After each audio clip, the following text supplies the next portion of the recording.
Professor Sonia Arribas, and we are going to hear information about the Spanish translation of Kropotkin's, one of the famous Kropotkin's book. Thank you. Well, thank you very much, Anna. First of all, I want to say that I came here because of an exchange program between my university and High School of Economics, and a lot of students from my university come here, and I know that because when they come here they ask for letters from me to recommend them to come here, so I know that there is a lot of visits, and I'm only telling you this also in case you were interested in participating in the exchange program. If you want to ask me any questions about my university, or of course I will tell you whatever you want to know about it. Now I brought a copy of the book for you. This is for the library, so you can have it. Thank you very much. If anybody wants more copies, just send me an email and I will send you more as well. Thank you very much. And as I told you, Anna, when you wrote to me the other day, it's a prologue that I wrote to this edition. It's a new edition in Penguin Books. Penguin Books contacted me in 2017 in order to write a new prologue because they wanted to reissue this book as a classic. And I wrote that prologue, and then I've also rewritten the prologue to make it less historical and to make it more philosophical. And the new article, the new version, is going to appear in a journal called Studia Neofilologica, which it's going to appear in 2019. So if anybody wants to read the whole paper, they can just check this journal, Studia Neofilologica.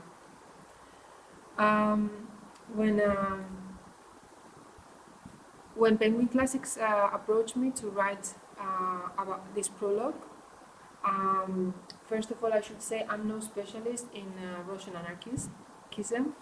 I work in the area of critical theory. I work in German philosophy, mainly German idealism. I've read a lot of Marxism, that's true, but not so much Russian anarchism. But I accepted the proposal because it's a classic and I wanted to read it, so it was a challenge for me to think what to write new for a contemporary audience, mainly, no? And the result is what I'm going to tell you now, no? First of all, I need to ask you whether any of you have read this book before. Have you? Or yes, you have? Yeah? He's one of the fathers of anarchism, of course.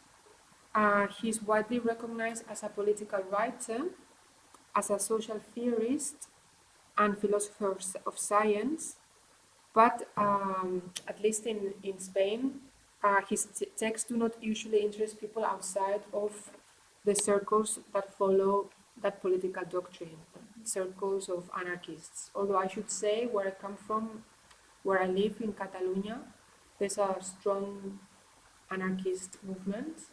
And since the book was published, there's been 4 reissues, so people are buying the book, clearly.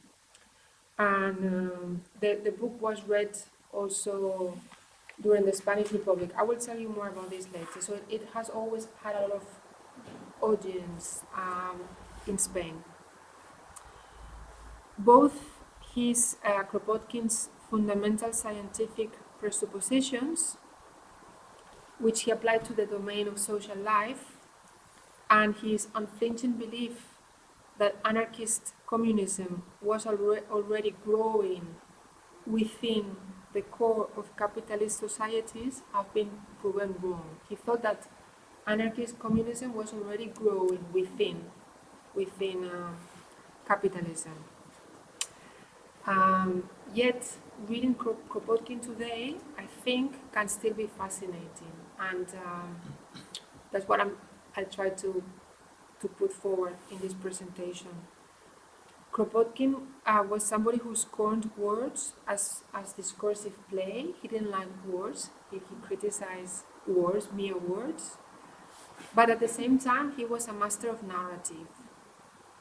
His mastery can clearly be seen on each and every page of his voluminous autobiography, which I recommend to you as well. It's called Memoirs of a Revolutionary.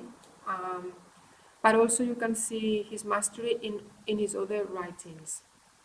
Now, I will focus on the conquest of bread to show that Kropotkin can be read today as a great creative writer, and thus by anyone who loves the pleasures of fiction.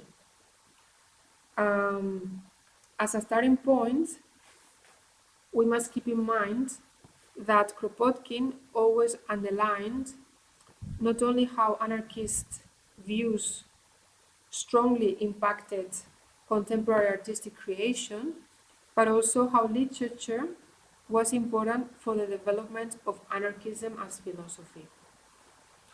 He has a short article called Anarchism, written in 1910 for the 11th edition of the Encyclopedia Britannica, and there he covered various historical precursors of anarchist thought, from ancient Greece until his own time. And he states there, it would be impossible to represent here in a short sketch the penetration, on the one hand, of anarchist ideas into modern literature, and the influence, on the other hand, which the libertarian ideas of the best contemporary writers have exercised upon the development of anarchism.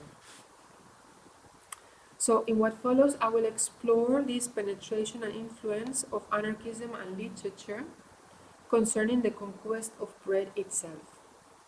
My objective will be to read the book both as a political and as a fictional text. I will argue that a political interpretation was highly meaningful in its historical context, within the set of philosophical and intellectual presuppositions that Kropotkin inherited, and concerning its evident revolutionary goals. Yet the same traits that made it so powerful at the time render it invalid for our times. A literary reading of the conquest of bread, something, as I will show, not entirely discordant with Kropotkin's own reading of the book, brings the text alive for us today. Kropotkin wrote The Conquest of Bread in order to provide a simple explanation of his theory of anarchist communism, differentiating it from the Marxists and collectivists, Bakunin's, ideas.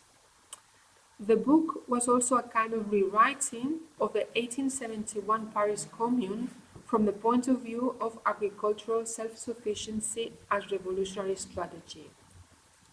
The book had an enormous impact.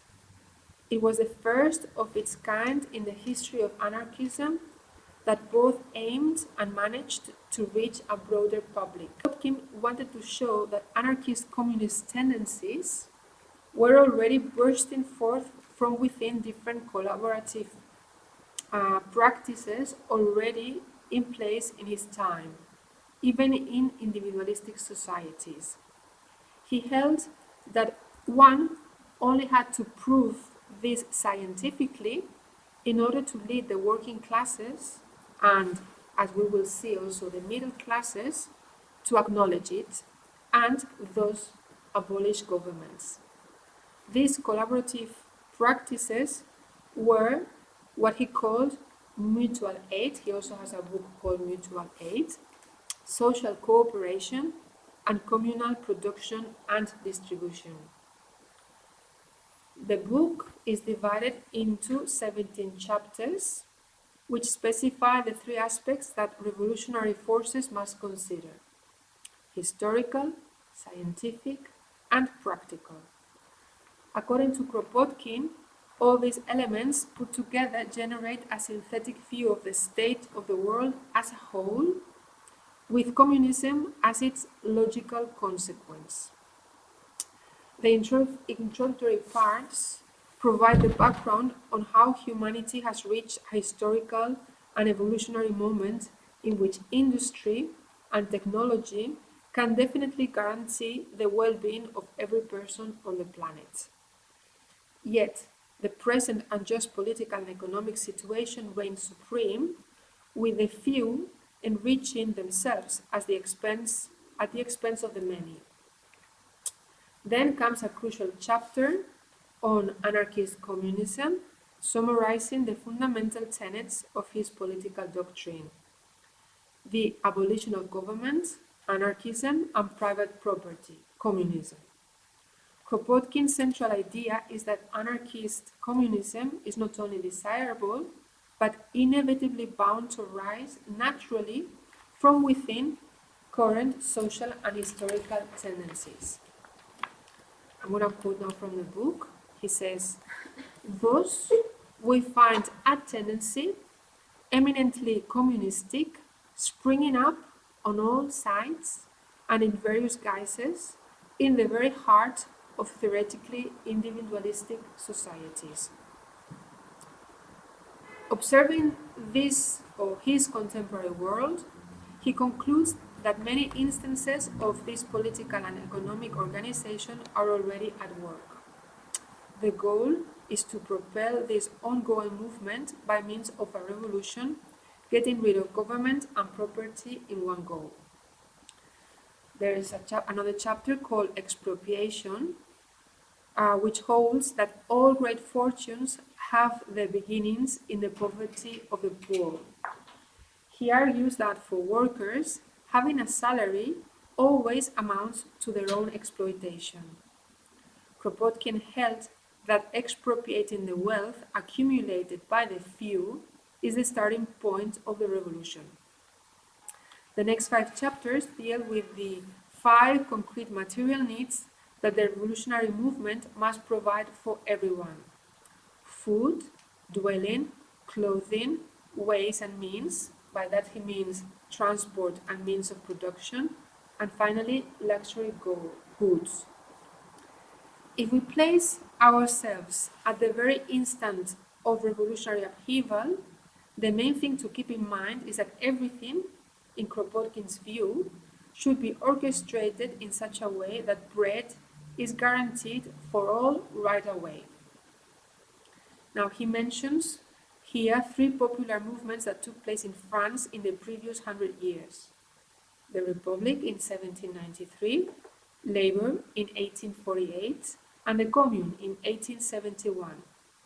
And he also shows how these ignored the issue of food because they were concerned with the formation of a new government that would address political questions such as the separation of church and state and the purification of the administration. Kropotkin says, without bread, the revolution will fail. However, if it succeeds, all those 5 needs must be upheld by everybody together. And in order to produce them, each individual will have to perform manual and intellectual work in equal measure. I quote him again. Will the poet be less a poet after having worked out of doors or helped with his hands to multiply his work? Will the novelist lose his knowledge of human nature after having rubbed shoulders with other men in the forest or the factory, in the laying out of a road or on a railway line? Can there be 2 answers to these questions? The following chapter on agreeable work, which Kropotkin recommends for everyone, is mainly dedicated to women, remarkably. The chapter ends with this feminist claim. I quote again from the book, "Only let us fully understand that a revolution, intoxicated with the beautiful words liberty, equality, solidarity, would not be a revolution if it maintained slavery at home." In the next chapter, Free Agreement, Kropotkin provides different contemporary examples of social organizations like the Red Cross that, in his view, function perfectly well without any governmental tutelage. Objections, the next chapter, mainly deals with 1, that communist anarchism would produce excess idleness. Kropotkin reverses this claim and argues that idleness is produced by tedious work. Hence the latter, the cause of idleness, is what should be eradicated. The next three chapters argue that Bakunin's collectivism and how it resorts to wages or labor nodes, as well as Marx's sophisticated economic theories and concepts such as overproduction or surplus value, which Kropotkin believes no worker can truly understand, and the socialists for not questioning this division of labor. Finally, the last two chapters deal with industry and agriculture, which, as could be no other way for Kropotkin, should be owned and organized by everyone. The intention of the conquest of bread is thus overtly political. The text belongs to the series of revolutionary pamphlets written in the second half of the 19th century in Russia that reject any kind of reform as a means for social change. Yet the first thing to notice is that the text's closest and most direct precursor is a novel, the highly influential What is to be Done, written in 1863 in St. Petersburg's Peter and Paul's Fortress by the founder of populism, Nikolai Chernyshevsky. Some of the book's central ideas clearly resonate in the conquest of bread. Chernyshevsky wrote a novel because he was not allowed to write essays or articles while in prison. He believed that literature could serve as a force for revolutionary change as it could reach the greater public. In his view, the masses should have precedence over the revolutionary elites. Ideologically, Chernyshevsky combined European democratic individualism with Russian collectivism and social cooperativism, a kind of collective ownership similar to the ancient Russian agrarian communal forms. German materialism as well, Feuerbach, with British utilitarianism, mainly John Stuart Mill. He also firmly believed that scientific methodology and knowledge, especially natural sciences and physiology, should be used in the service of radical change towards the goal of an agrarian utopia. Finally, he argued that patriarchy should be abolished. Kropotkin himself wrote a few other pamphlets besides the conquest of bread. Many of his articles and speeches were subsequently adapted to the needs of revolutionary action. Other relevant revolutionary pamphlets of the late 19th century come from Georgy Plekhanov, the father of Russian Marxism. In some texts, Plekhanov spelled out the differences between Marxism on the other hand and anarchism and populism on the other. This was part of the debate between anarchists and Marxists as to the scientificity of their respective theories, in which Kropotkin also participated. In this context, we should recall that in his 1895 pamphlet, Anarchism and Socialism, Plekhanov dedicated a chapter to Kropotkin, in which he offered a commentary of various texts by Kropotkin, including The Conquest of Bread, especially heaping scorn on the latter's revolutionary proposal for being pure fantasy. The Conquest of Bread can also be read in comparison with the utopias written in France during the first half of the 19th century, which Kropotkin briefly discussed in the book. I shall mention three that contain long discussions on food: Charles Fourier's Theory of the Four Elements, 1808, and the New Amorous World, 1818, and Etienne Cabet, The Voyage to Icaria, 1842. What Kropotkin shared with them is the belief that classes must be eliminated and that food should no longer be a marker of status as it is in bourgeois society. However, there are also two important differences between Kropotkin's texts and these utopias, both of which should be interpreted with regards to the divergent ideological positions. Fourier and Cabet were not anarchists. First, whereas for Kropotkin providing food amounted to lifting the masses out of utter misery, for Fourier and Cabet, meals had a strong symbolic and social component. The communal banquet was an emblem of equality, solidarity, and fraternity. Second, while Kropotkin held that each individual should decide what and when to eat according to his or her own needs, and bread merely represented the most basic food that no one should ever lack, Fourier and Cabet designed very strict and rigid regulations on food and eating practices in terms of the production and the distribution of meals, as well as how to organize meal times. So did Kropotkin think of the conquest of bread as an anarchist utopia? In the book, Kropotkin used the word utopia with two different meanings, one negative and one positive. Negatively speaking, utopia implied the impossible, a fairy tale, or something that had historically been proven to be unrealizable. Here he mentioned Jacobinism during the French Revolution in its attempt to centralize political decisions in the hands of the government. Positively speaking, he ironically applied it to his own doctrine as if it were a term used from the perspective of someone else criticizing his views. For instance, when he says, "We, the utopian dreamers, we shall have to consider the question of daily bread," or another paragraph where he says, "That we are utopians is well known, so utopian are we that we go to the length of believing that the revolution can and ought to assure shelter, food and clothes to all."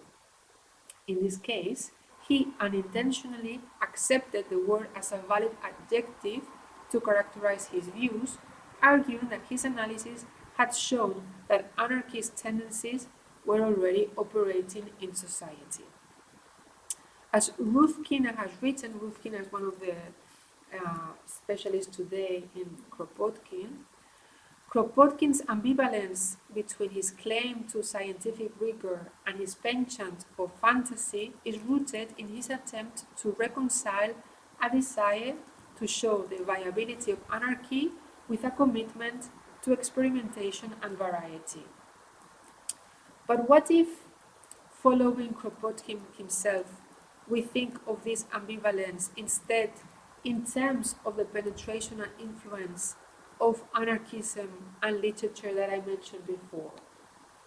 Nowhere can this be located more precisely than in its central element, the one which lends the book its title, Bread. Focusing on a good as fundamental as bread was Kropotkin's way of combining adherence to scientific methodology with his belief in the creation of new social practices, and thus he let himself be carried away by his imagination.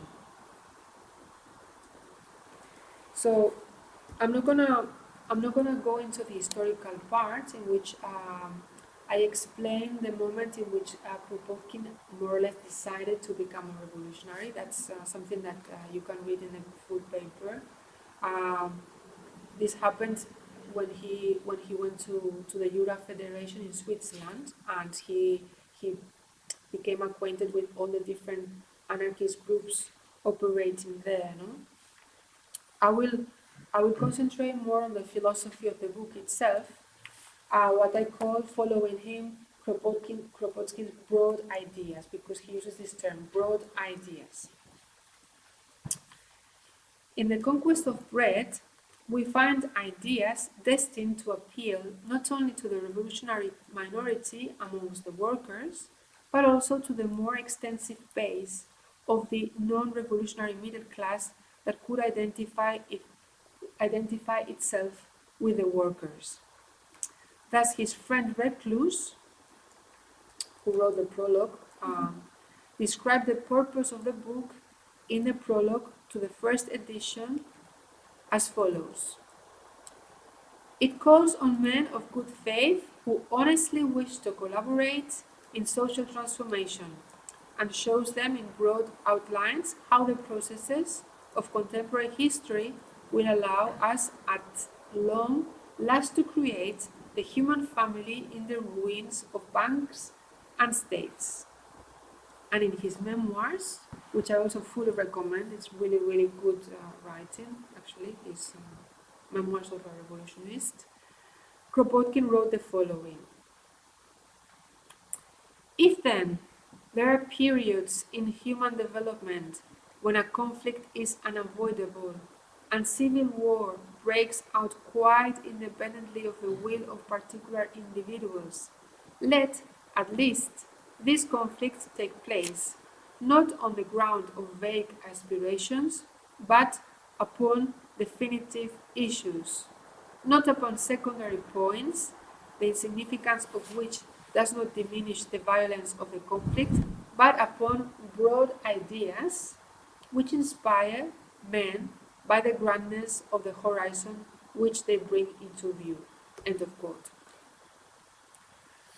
Are we reading a fairly confused extremist proposal? Or are we looking at a clear outline of the basic parameters of the anarchist communist society ready to be carried out in practice?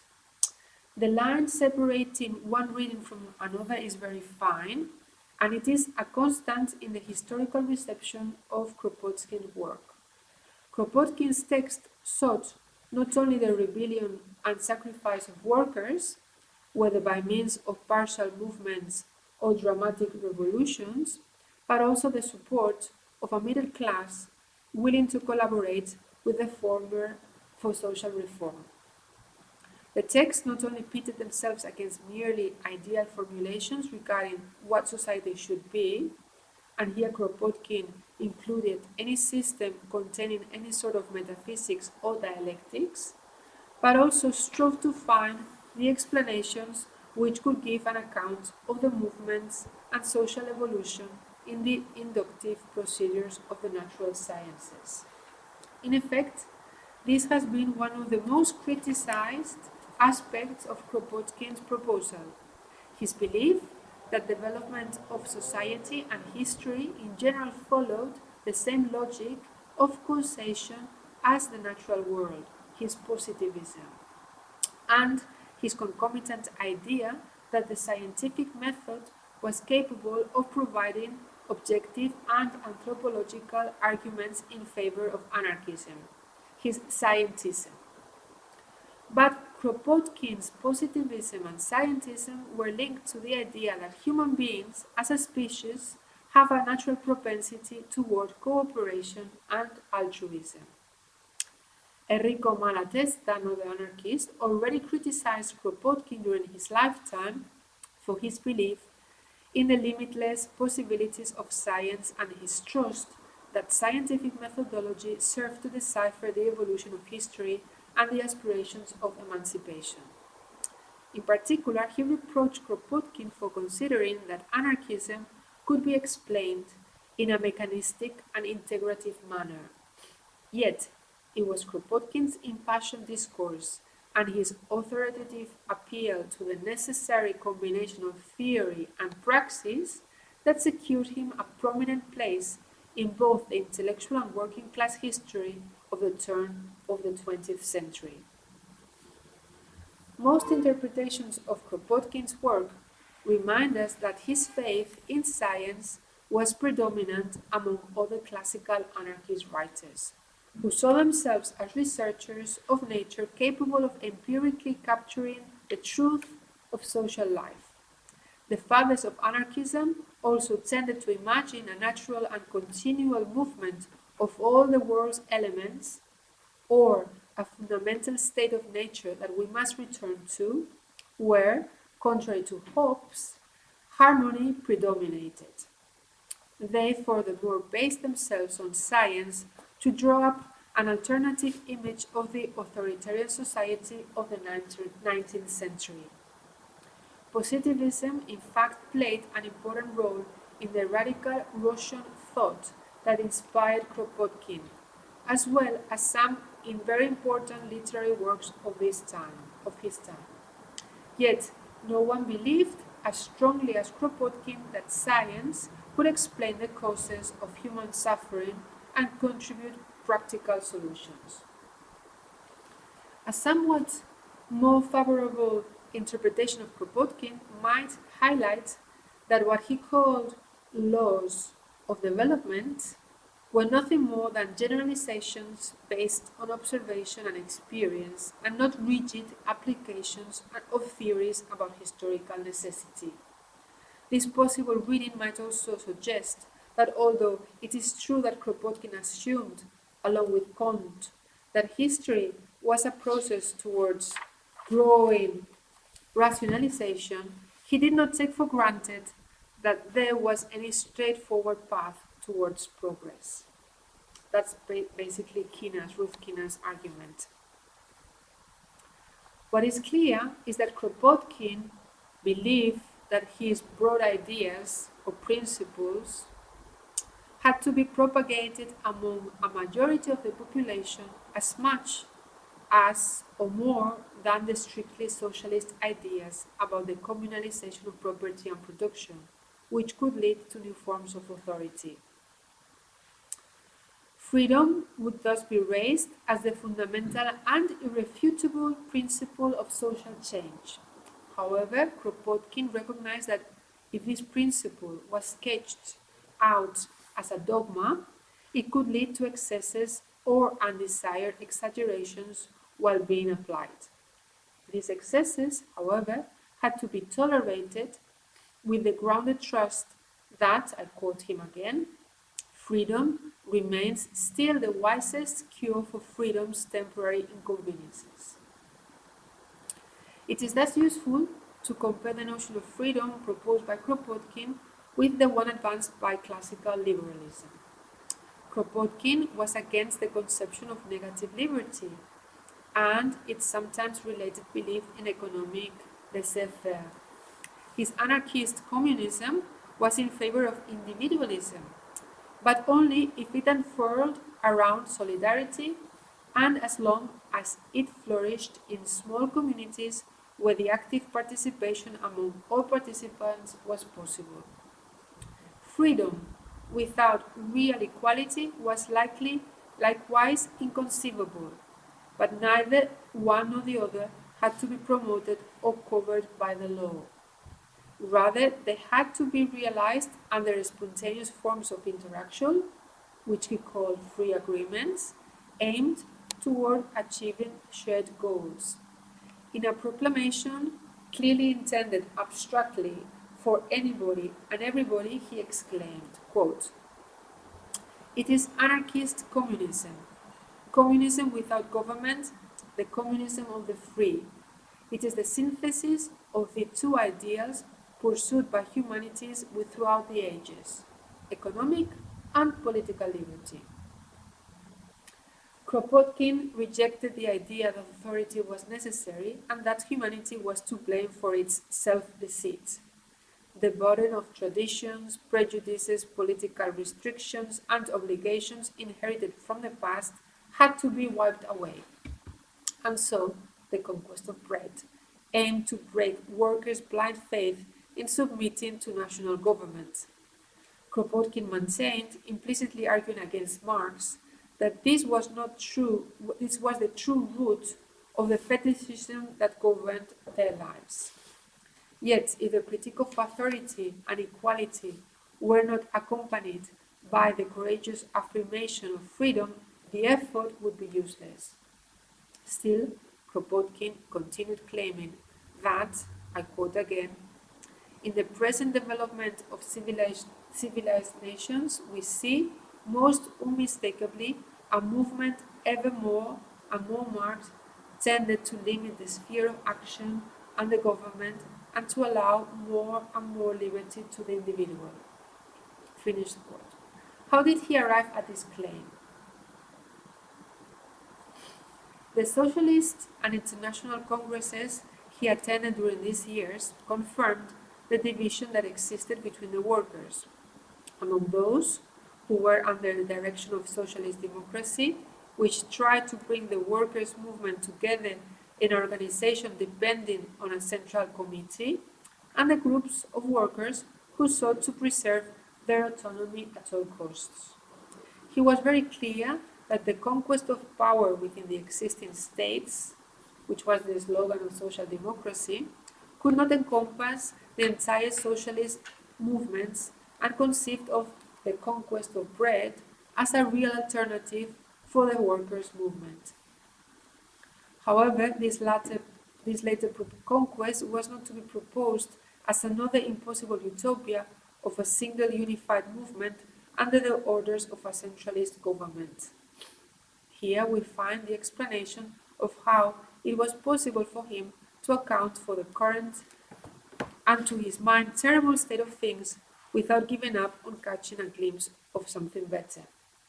Kropotkin considered that the anarchist alternative was like an underground movement that sometimes mysteriously erupted into the surface, or as if it were a new current that was beginning to sprout among the arid land, a slow but constant reanimation of what had seemed dead. Kropotkin was critical of certain revolutionary ideas precisely for being mere ideas. What allowed him to refer sometimes to anarchism as an ideal was precisely the fact that it based its roots in this hidden but incessant movement.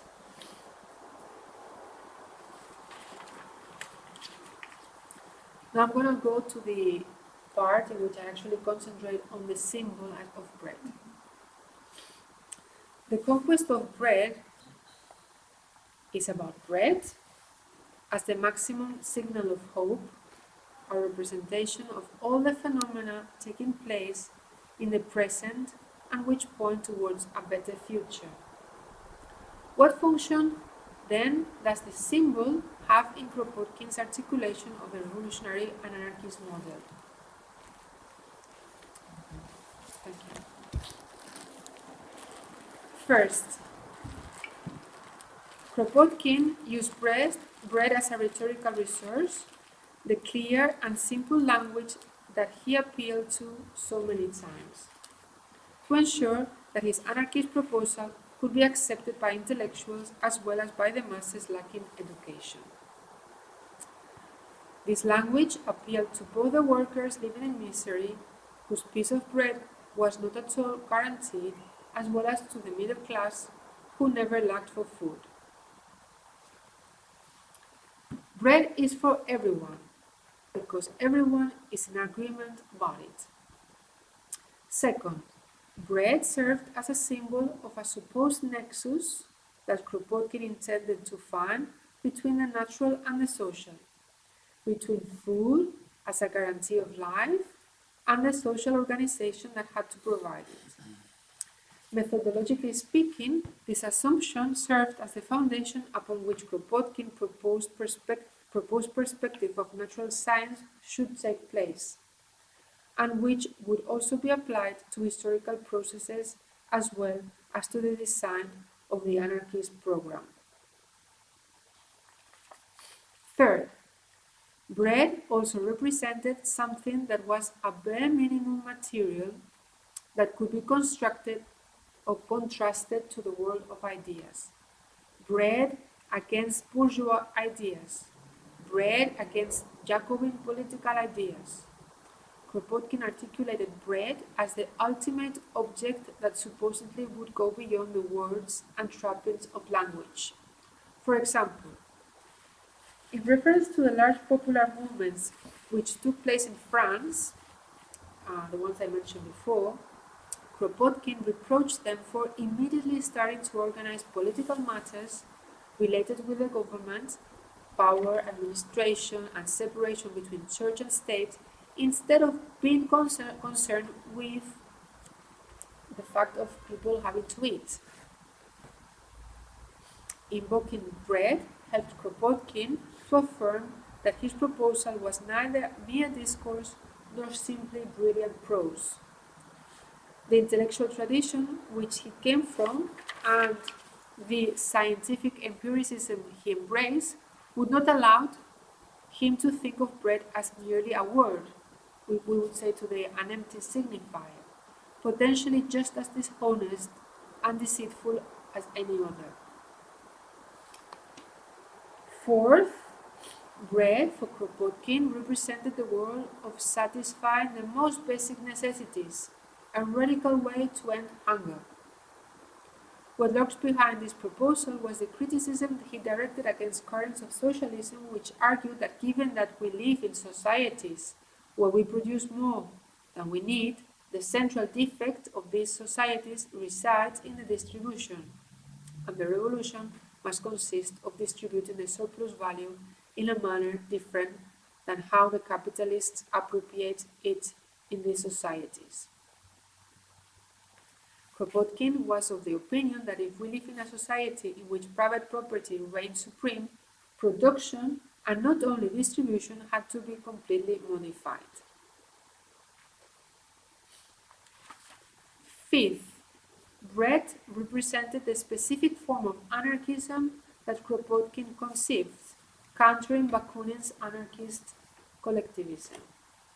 Collectivism proposed the socialization of the means of production, yet defended that payment and consumption should be based on the amount of work done by each individual.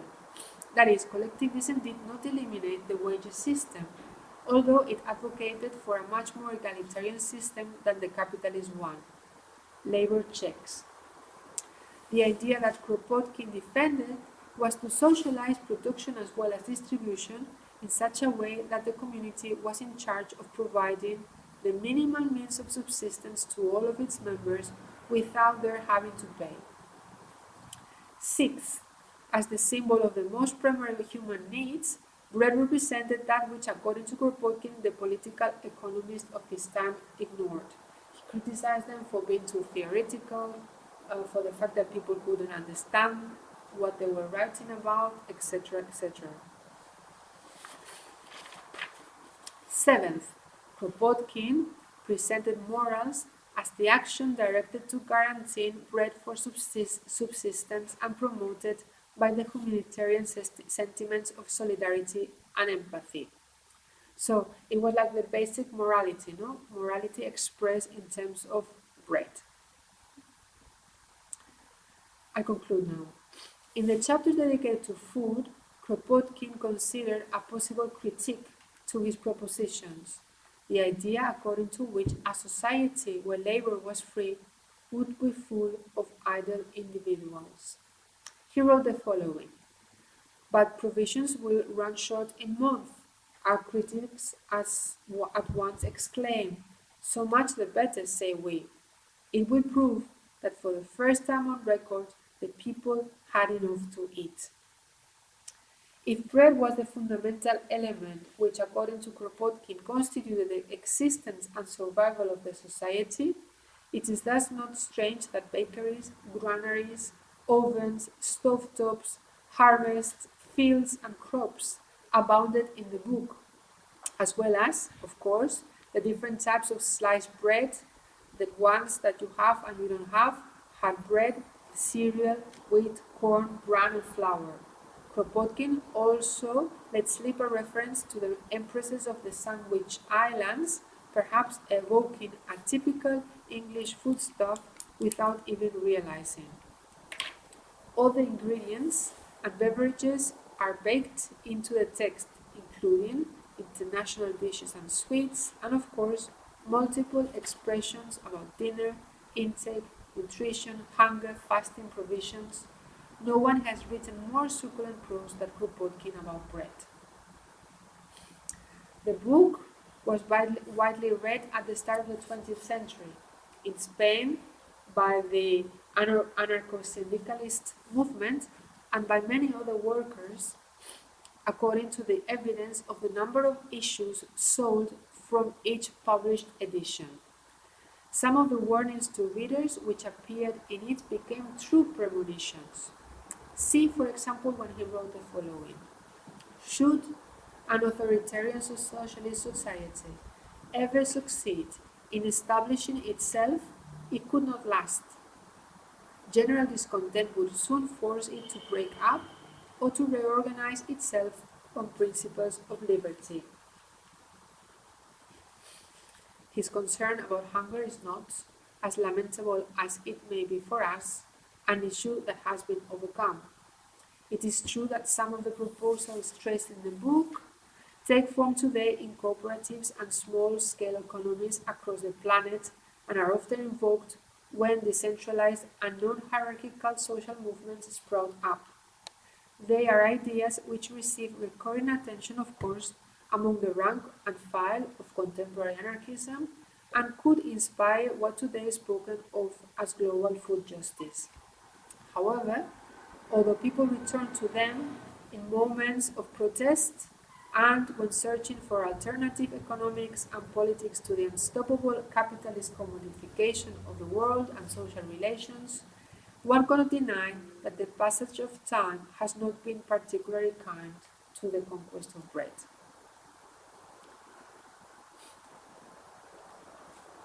Now, a part of those criticisms that I put forward before, his positivism, his scientificism, and his vision of history, etc., the descriptions that Kropotkin made about the revolutionary movement and its aftermath are difficult to digest.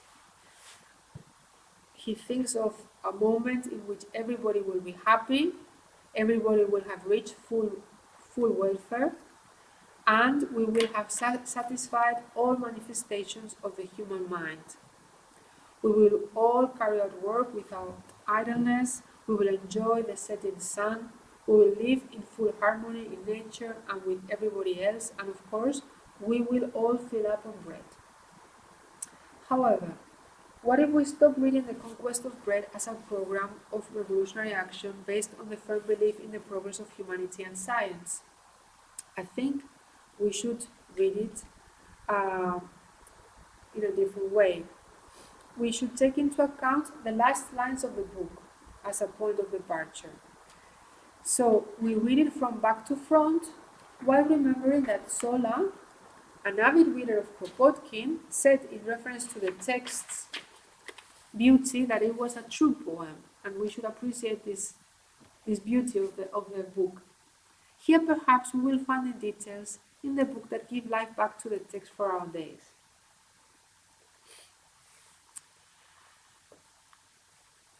He says the following about an ideal society, Kropotkin. A society thus inspired will fear neither dissensions within nor enemies without. To the coalitions of the past, it will oppose a new harmony, the initiative of each and all, the daring which springs from the awakenings of people's genius. Kropotkin led off these paragraphs by appealing not to the conquest of bread, that gave the book its title, thematic unity and coherence, but rather to the conquest of the high joys of knowledge and artistic creation. These are the last pages of the book.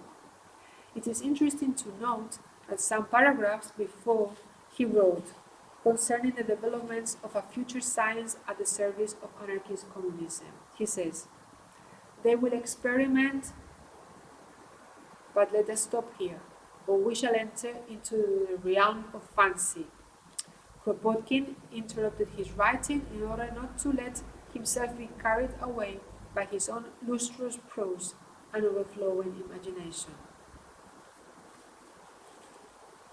In the first part of the book, Kropotkin was convinced that the revolution would have to be a real fact, not a theatrical make-believe, like so many others preceding it. Somehow, something that reminds us of what Marx had previously written about bourgeois revolutions in the 18th Brumaire. However, as the text advances, in a series of repetitions that altogether can only be taken as a Freudian negation with regard to what he himself was saying, and in reference to the future social revolution, Kropotkin claimed that we need write no fiction to prove this. Kropotkin unwittingly recognized that the scientific view with which the text was developed and started was beginning to slide little by little toward the land of fiction. Thus, he wrote 2 more times, let us not write an agricultural romance. And we repeat, this is no fancy dream. So I take this slip seriously, and if we read certain passages again, we can see that his invocation to the full revolutionary and post-revolutionary satisfaction was sometimes accompanied by nuances that allowed him to create a little bit of uncommon distance, even a light smile, with regard to what he was saying. The conquest of bread can only be read today until the end, page by page, if the reader allows herself to be enchanted by his agile narrative and subtle sense of humor, and closely follows the steps that Kropotkin provided in this beautiful construction of his imagination, taking it as a fable, as that novel that Kropotkin himself said it is, precisely through his multiple denials. I finish here. Thank you very much. It's a summary of it's a long paper. I skipped many things, and but we already are. Now we have time for questions. Sorry for my cold. Do you have any questions? Could you tell more details about the phrase negation? In the abstract, it was said about the negation at the end. When I said it's Freudian negation, yeah. I use this word by Freud. I say he's saying, I quoted before, he says, oh, but let us not write an agricultural romance. He says that about his own writing, and then he says, we repeat, this is no fancy dream. And before, he was also warning about the fact that we should not do fiction, or this is not an utopia, and so on. Although he was ambivalent with this idea, no, of utopia, as I showed before. No, this is towards the end of the book, and this is when the book is also addressing these kind of more spiritual needs, no, artistic needs, and so on and so forth. And what I do is I take this negation as something that reveals somehow the truth of what he's doing, no? Like he's just writing in a very passionate way. He was a very passionate and really, really good writer. Actually, it's fun to read it like this. And I take it like, okay, that's precisely what you're doing, no? Like you're claiming that we should not read this as fiction. It's not a novel. It's not an agricultural novel, like other utopians that were written at the time. But what you are actually doing is in fact writing this novel. And to me, this is the only way that I managed to read the book. You know, like if I start thinking, okay, let's enjoy the book as a good piece of fiction, then you can really, really read it to the end and enjoy it. If you start to take it very, very seriously as science or a historical book and philosophical book, if you take seriously its theoretical presuppositions, then the book is just worthless, I would say. But if you really take it as fiction, to me, it's just a fantastic book. And I base my claim on his own words, using this negation, the Freudian, no? Like in Freud, when somebody says, oh, I had a dream, you know, it's not my mother. Oh, then you know that negation probably tells you that it was the mother. No? Thank you very much. I'm sorry, I missed the beginning of the talk. Maybe you tell this already, but I'm wondering, how did you arrive to work on Kropotkin? Yeah, I already said it, but I don't mind that. I'm not a specialist on anarchism. I worked for the prologue for 4 months, reading his book, of course. I had to read many other things by him, and then secondary literature, reception, and so on. But I'm not a specialist on Kropotkin. I was approached by Penguin Classics to write the prologue, and I like very much this publishing house. For me, it was a challenge. I've read all the utopian writers, Fourier especially, through the philosophy of Walter Benjamin, because I've worked a lot on utopian thinkers through Benjamin. So I thought, well, why not, read it myself and see what I can get from it. And first, as I just said now, I said, okay, I'm going to take it like a revolutionary program, manifesto. I'm going to take very seriously his theoretical presuppositions, his theoretical view of science, progress, and so on. And for me, it was like, oh, what can I do now? And then the clue to how to read it now came from actually reading his memoirs. His memoirs are really fantastic. I really enjoyed them really a lot. He's really wonderful writer. And then I realized that, today, if we still want to read this book as a classic text, which it is, maybe ignore certain things in relationship to his philosophy, his criticism of dialectics, or especially the German tradition, are, I think, maybe, to my understanding, unfair, and instead take it as a work of fiction. And if we can still find inspiration in the book by reading it as fiction, and that's how I approach the text. I suppose it's not only just marvelous text. Did you take something for your theoretical conceptions? For my theoretical conception, not so much. No, honestly, no. My background is on those things that criticizes mostly. My background is more like dialectics and German dialectics, and then I worked a lot on Hegel, I worked a lot on Marxism and so on. And I think he just misreads Marx and Marxism, basically. I'm not a Marxist, no, but I've read a lot of Marx and Marxism, and I think his criticisms of Marxism are unfair, basically. In these debates between anarchism and Marxism, of course, he was a huge debate at the time, but precisely his criticisms are just based on a misunderstanding. Yeah. Thank you very much for your lecture. Just wanted to ask you, maybe just to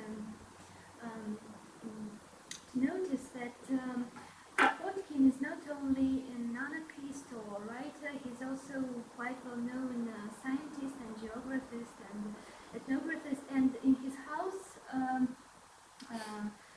which is in Dmitrov, it's about 70 kilometers from Moscow. Anna told me. Yes, and there are many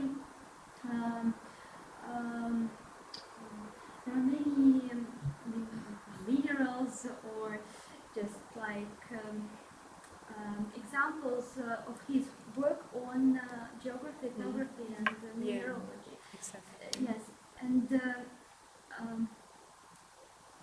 how can we connect this part of his life with his? Maybe I've missed it. Well, I didn't explain that Yes. in the book. I explained more his background. I didn't have time to explain all that. His decision at some point when he goes to Switzerland to become a revolutionary. But his background is as a scientist, like you say. His background, he was a geographer, mineralogist, etc.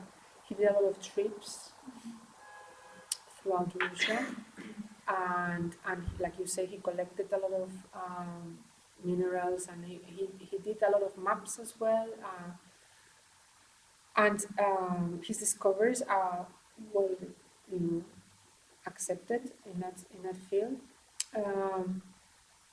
But then he tried to apply some of the methods of the science of his time to the social world and to history, and that's where I find a problem. However, I should say that at the time when he was actually working on this, on science and so on, his presuppositions were more accepted than they have become later on. There is debate that he has against social Darwinism. And that's how he develops this idea of mutual aid, which is still somehow used today. You know, it's this idea, I've heard it today in contemporary thinkers. No? It's this idea that human beings have like an inherent tendency to cooperate. And social theorists today try to develop these ideas today in order to prove that not everybody is always competing against each other and so on. And he based these ideas also on his own research in the natural sciences, right? But then, with respect to his understanding of the theory of evolution, you know, the debates between Lamarck and Darwin, he went to the Lamarckian side, which has been somehow refuted. Science has gone more into the Darwinian side, and hence most of his kind of scientific presuppositions which were Lamarckian, which didn't accept so much the contingency of the environment, contingency basically, but then today are refuted. But again, in his time, it wasn't so clear. I mean, he was somehow respectable, and what he was doing was still respectable. No? So he was considered like a good scientist. It's only later on, from our perspective, that we realize, oh, you know, this doesn't hold anymore. Mm. So now it's my turn to ask the question. What do you think? Are there any practical ideas of Kropotkin which could be implemented in modern Spain? I think I mentioned before, like when we're talking about local, like small local areas, you know, like not big, like state, let's say, which is big. Or well, Catalonia is already big enough, and if it wants to become a state, then. But he had the idea of local municipalities, you know, like small, like cities, where people could have this kind of social cooperation, you know, like he also was one of the first developers of garden cities, thinkers of garden cities. He was very much interested in gardening and harvesting, and he had a garden in his house. Well, he traveled a lot, and he was in exile, and in London he had his own garden and so on. So he had this idea of like a city that is somehow self-sufficient as well, in terms of food as well. And I think somehow his ideas still are now resonating in Spain.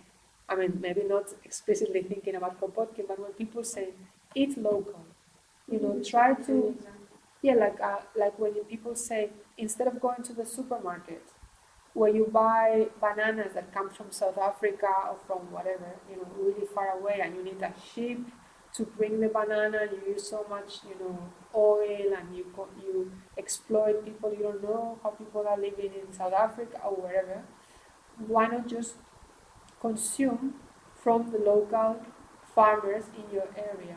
That's somehow becoming more than a fashion now in Spain, in Catalonia. It's like, you know, try to consume from local producers. Try to eat local. I'm talking about food because he also thought very much about food. And I think this is somehow resonating with his ideas. Now, he did believe that we had to like think of these kind of small communities that then unite and then they become bigger and bigger, and he thought about like big utopia. That's when it becomes more unrealizable, more utopian. But when you think about small communities, that's somehow realistic. I mean, it can happen, and it's happening. Like small communities, cooperatives, of course. There's cooperatives in Catalonia, definitely. Mm-hmm. Thank you. Yeah. No questions. So thank you very much for your presentation. Well, thank you very much. We hope to see you again at our seminar next time, next year. Maybe. Well, thank you. And I also hope that any of you want to come to Catalonia, like if you have If you want to know anything, we had a student from High School of Economics last year in our master's program, and it was her who recommended me to come here actually. So because I knew I wanted to do this exchange program, and I didn't know where to come, and then she recommended me High School of Economics, so that's why I'm here. So. And everyone, remind you, we have also a talk of Sonia on Friday, so please come.